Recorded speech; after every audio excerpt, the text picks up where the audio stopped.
Hi everybody, Dacob here. Welcome back to the Fragrant Bunker. Today we're gonna touch base on the past. We're gonna go into the past to talk about the present times, if that makes any sense, because our love of perfumes transcends time. Top 10 perfumes from the 90s. Before we get to it, subscribe to my channel here on the tubes. You can also follow me and join me on Patreon.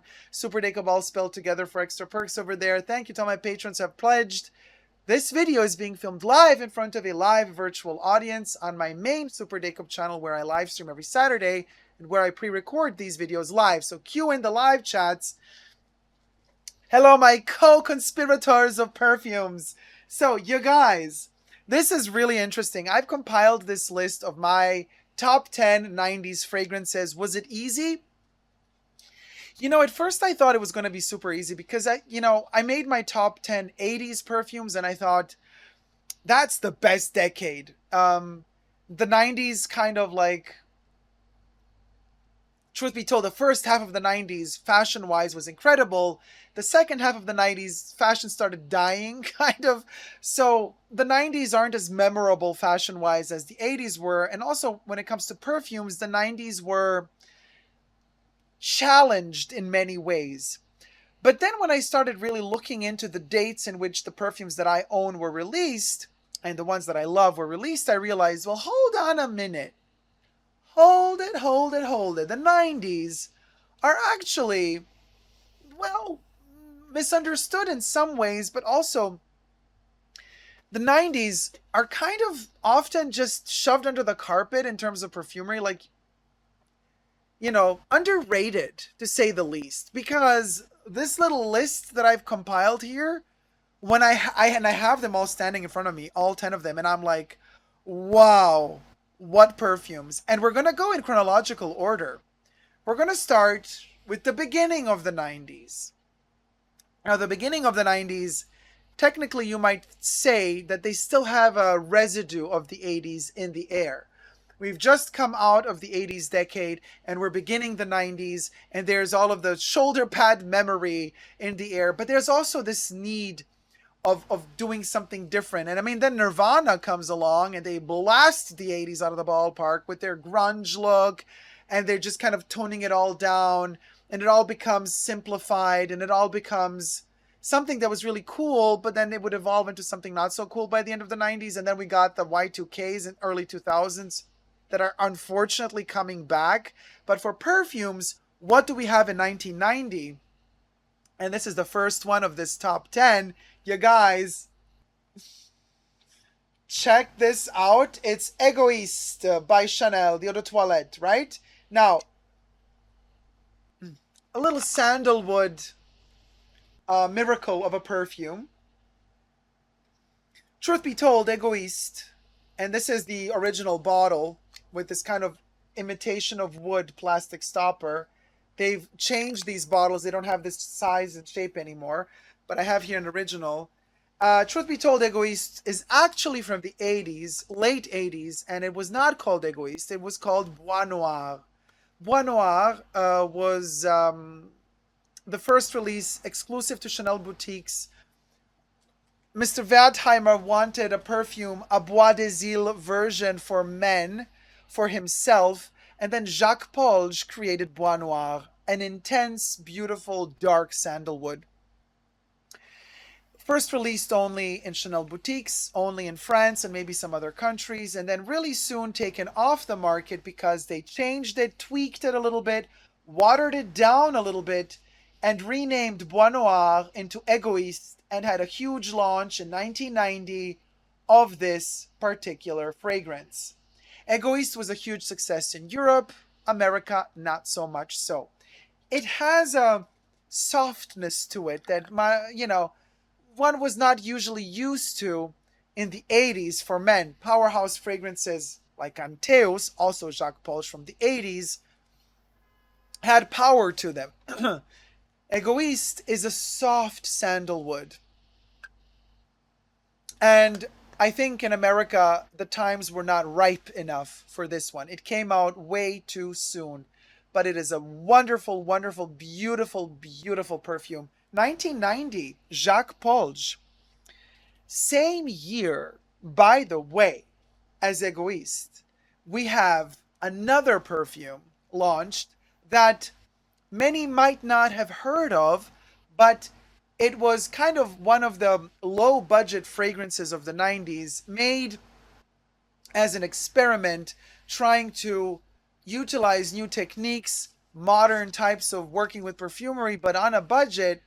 And that was Kabutine by Gray. This is the current formulation that I have here. It's reflecting light like crazy, but there you go. Kabutine by Gray with this little floral arrangement stopper. Released in 1990. Listen to this.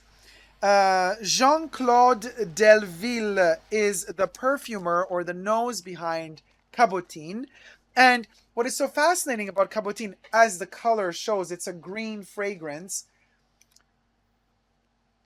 Tender Poison or Poison Tendre, which will be released later, is kind of imitating Kabutine. A lot of people think that Kabutine is imitating Tender Poison. No, it's the other way around. This one came out much earlier, much before Tender Poison.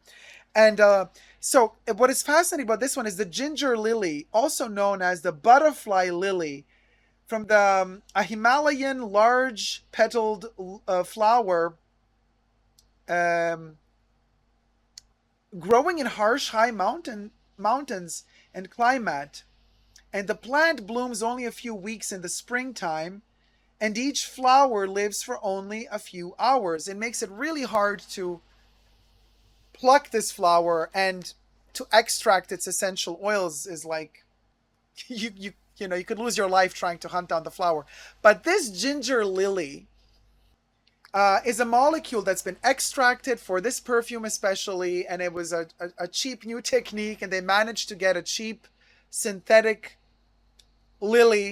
ginger lily version for this perfume, which is the main component of this perfume. And it was a perfume on a budget, and it was hugely successful throughout the 90s, not just within the niche community. So well done, Madame Gray. Number 3. We go from 1990 to 1992. In 1992, a miracle of perfumery happens, you guys. Because in 1992, the sexiest commercial for a perfume is launched. And boy, did it change my way of even imagining how a perfume smells, let alone smelling a perfume. It's Dolce Gabbana, the red cap, you guys. It's the red cap. The sandalwood, I mean, this is a fingerprint magnet. Apologies for the dirty kind of fingerprint. This oxidizes with time. This is an original from the 90s. Look at that dark just.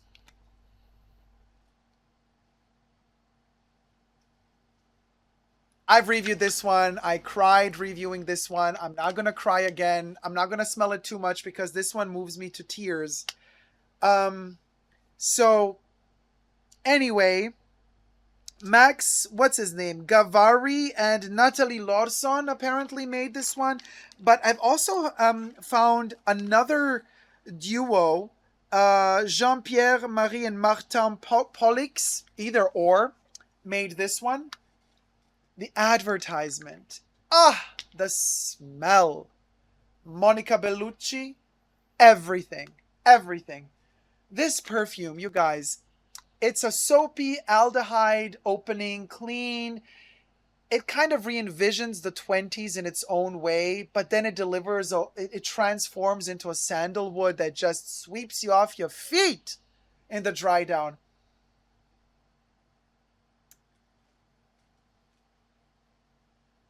Dolce Gabbana Parfum, or, well, it was just called Dolce Gabbana. It was their first perfume, first released or distributed and produced by Italia.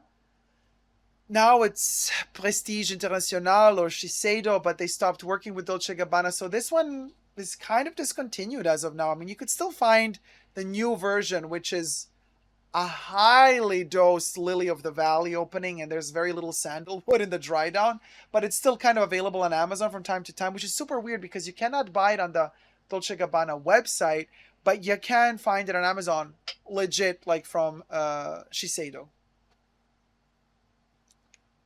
What a wonderful perfume. And this was in the 90s, you guys, 1992. 1 year later, when you thought Dolce Gabbana, ah, sweeps me off my feet. 1 year later, just 1 year later, we have another miracle of perfumery.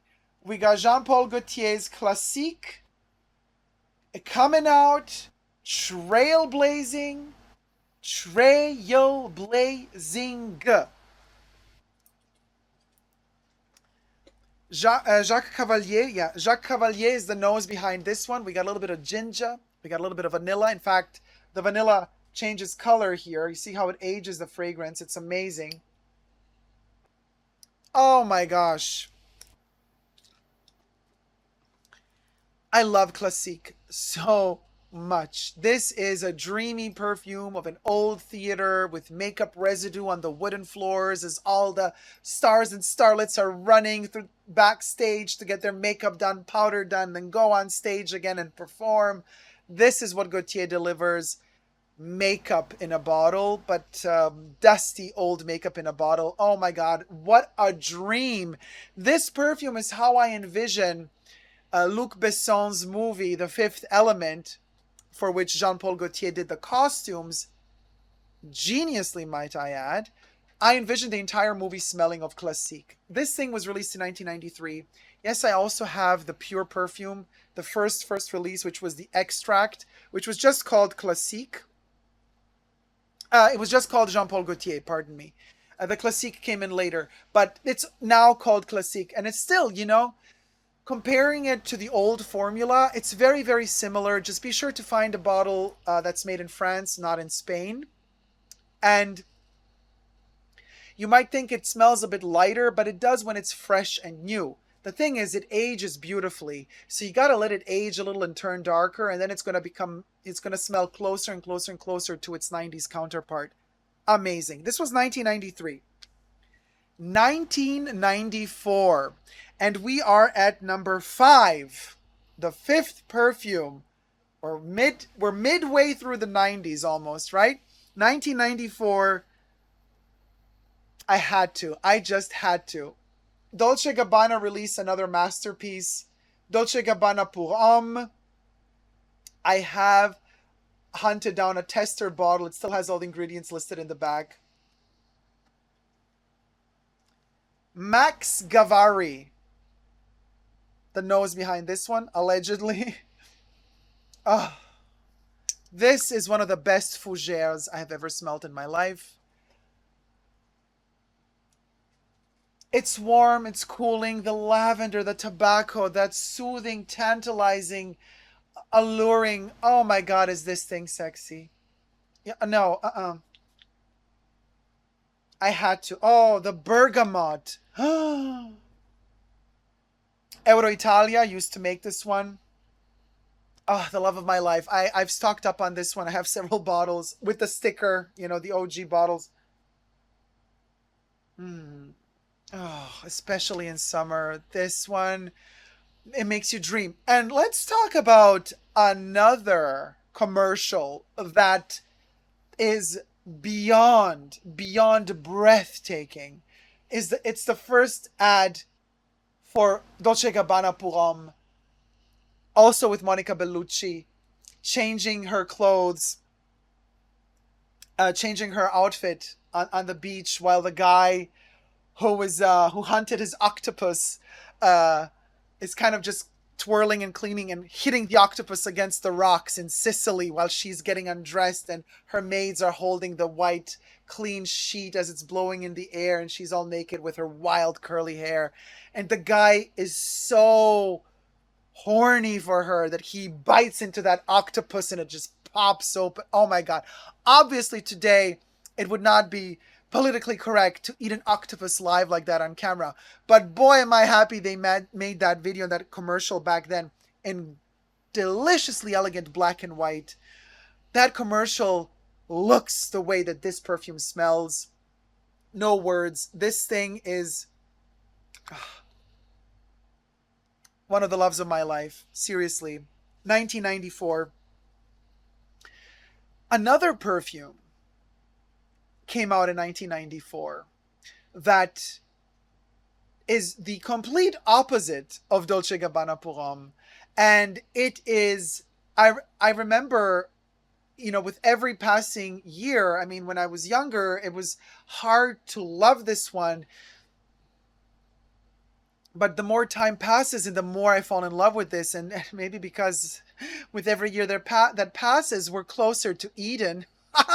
You know what I mean? We all got to kick the bucket sooner or later, so might as well. Paradise. We're all closer to Paradise. Eden by Kasharel, released in 1994. The rotting fruits of this paradise garden. Jean Guichard is the nose behind this one. Is it Jean? Yes, it is Jean. It's a tuberose fragrance with ripe fruits, resinous fruits, metallic notes in there. It's screechy. It's this paradise is, there's only two people in a huge paradise. There's not enough people to eat all the fruits and all the plants, and they're overripe. Oh my gosh. This perfume, this is the 90s. Like, this is the best of the 90s. Such a misunderstood fragrance, by the way. Thank God Kasharel still produces it, even though, it's watered down. But you know what? I still take the watered down version and the reformulated version any day, rather than some new releases out there. This thing is majestic, so intense. I use it in the highest of summers, only sprayed behind your knee, and let the perfume crawl up your body as you walk and get little wafts of it from a distance. This is not a perfume to spray here or here and sniff it. No, behind the knee with that pulse emanating the smell all over your... when I wear this in summer behind my knee, people literally, they're drawn to me like moths to flame, like flies to poop. I wanted to say... And they asked, like, what is this smell? And I'm like, well, you gotta go down on your knees and smell me behind my knees if you want to know. Wonderful. I can't tell you how much I love it. And it's kind of a cheapie nowadays. At least the 30 ml bottles, you can get them for a steal. So this was 1994. That was number 6. Number 7 was released 1 year later, where the midpoint of the 90s, 1995. Any guesses which one that could be? See, Lala says, I have to get this because you keep referring to rotting fruit and I need to smell what you mean. It's a metallic rotting fruit. It's very particular. Now, if you get the vintage, and I have a little 5 ml original vintage version of it, there you really smell the rotting fruit. It's less metallic, the OG formula. And this thing is so intense and resinousy, while it's also fruity, and it's a synthetic molecule that is very typical to the 90s. But the OG formula takes the cake. The new one I still love too, but I'll bite it being a little bit cheaper smelling. 1995. No, you didn't guess, you guys. 1995. Opium Pogbam. Yes! Rupert Everett, hot as hot can get, is modeling for this fragrance next to Linda Evangelista. Yeah, Linda and Rupert Everett. Rupert Everett was so hot. And he's like in this colored kind of bathrobe, opening up, laying on the bed, and the camera's filming from the top and it's twirling, and you're just like, oh my God, Rupert. And this was one of those groundbreaking fragrances it came out in an eau de toilette, but also was released as an eau de parfum, which was groundbreaking in the 90s, that for men, they would release an eau de parfum concentration. And they did. And this is the first batch of these. Now, in many countries, they've discontinued the eau de parfum. You can only get the eau de toilette. I highly recommend the eau de parfum. And the eau de parfum that is in production today does not have this plastic container around it. It's just a glass bottle. But this is the original release, and you could open up the bottom here. On this side, you just pull this open, you pull out the bottle, and you could buy an extra bottle to put into your refillable or rechargeable plastic container. It is a 50 ml. This vanilla, this intoxicating, complicated, beautiful vanilla. Opium Pogbam, what a groundbreaking fragrance. What a groundbreaking fragrance. What can I tell you? I don't know what to tell you. Yves Saint Laurent. Yves Saint Laurent, Opium Pogbam, Jacques Cavalier. Jacques Cavalier, who also designed a couple of years prior, Classique. Jacques Cavalier also designed Opium Pogbam. I mean, two masterpieces that Jacques Cavalier did. And what does he do now? Louis Vuitton fragrances. Oof, cha. Let's just say that Jacques Cavalier really reached the pinnacle of his creativity in the 90s. What a masterful creativity. Now, mind you, a lot of you are mentioning some perfumes that are not going to be on my list, but I'm just telling you, these are top 10. I could have done a top 50 because there's just so many beautiful perfumes in the 90s, but we got to keep it to the 10 to give it that juicy story as well. Listen, number 8. How can you not pick this one? As number 8 was released in 1996. This perfume was released in 1996, 1 year after Opium Pogbam. Amen by Thierry Mugler. Amen by Mugler. No words. This perfume, actually, I have Dolce Gabbana on, but you know what? Let's layer. Oh.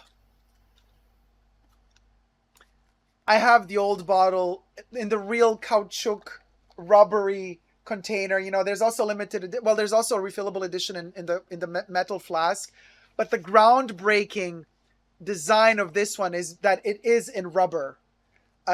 You know, it's covered in rubber with the star and that blue kind of liquid inside with the little silver sticker behind it. Oh my gosh.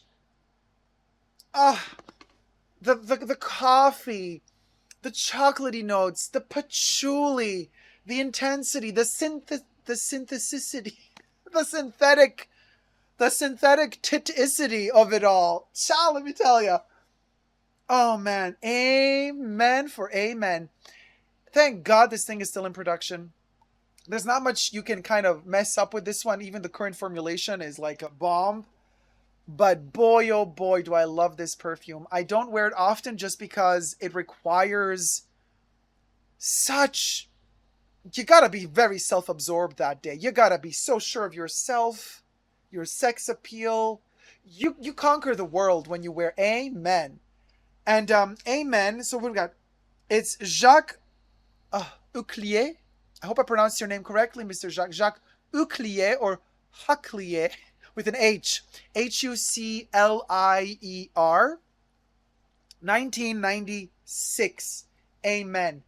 I mean, you guys, come on. What are we talking about here, right? Listen, we're moving on to number 9. And we're jumping to 1998. We're coming to an end of the 90s. We're slowly at an end. But not quite. Because, well,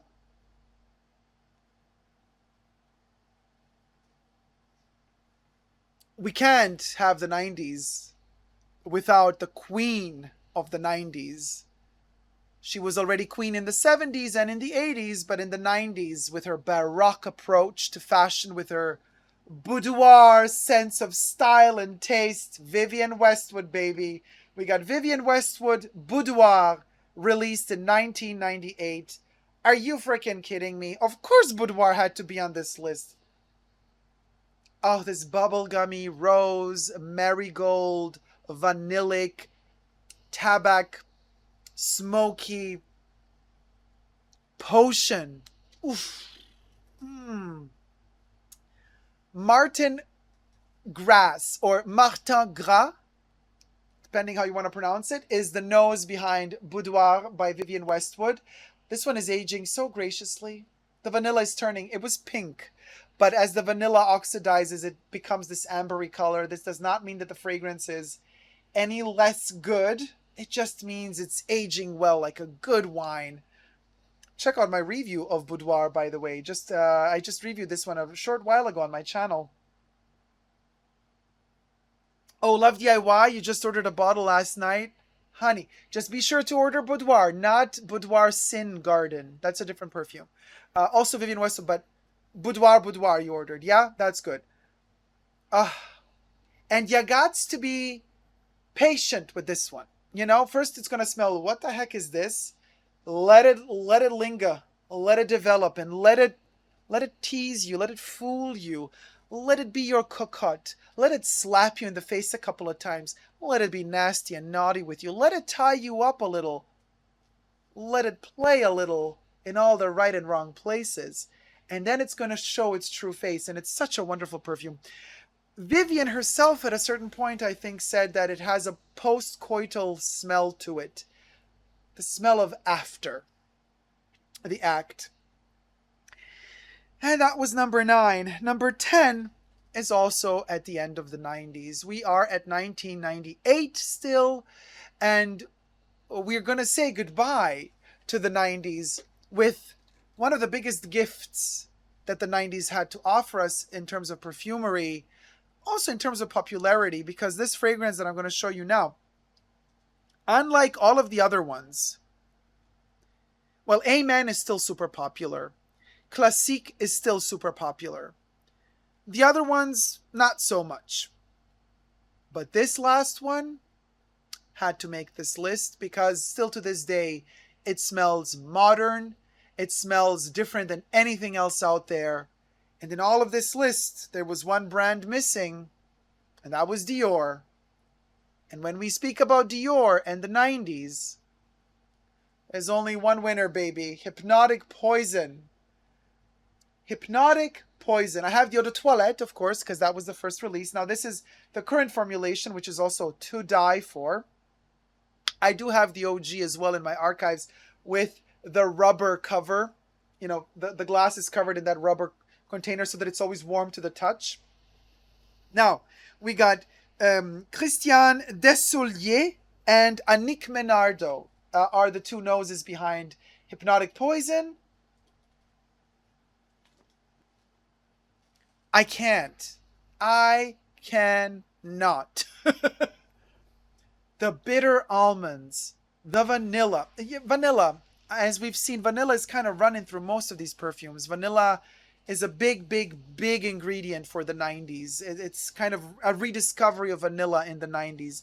Except for Kabutine and Eden and maybe Dolce Gabbana pour Homme. All the other ones have vanilla in them. Some form of vanilla in them. And this one takes the cake. This one is like, let's do vanilla and almonds. Like, make a pastry moment, a Play-Doh moment out of this. But let's make it dangerous. Let's make it seductive, sultry, sexual. Oh. Amen. Dolce Gabbana, and why not? A bit of Hypnotic Poison on top of it all. Honey, the resins, the plastic red blood resins dripping and oozing, and that vanilla tincture going through this one. Oh my gosh. One of the loves of my life. And listen, there's also tuberose in here. Yeah, this is a tuberose fragrance. Believe it or not. Almondy tuberose fragrance. What a miracle of a perfume. Oh my God. Incredible. What can I tell you? This thing takes the cake. So these are my top 10. I hope you've liked my list. Let me know your top 10 in the comment sections down below.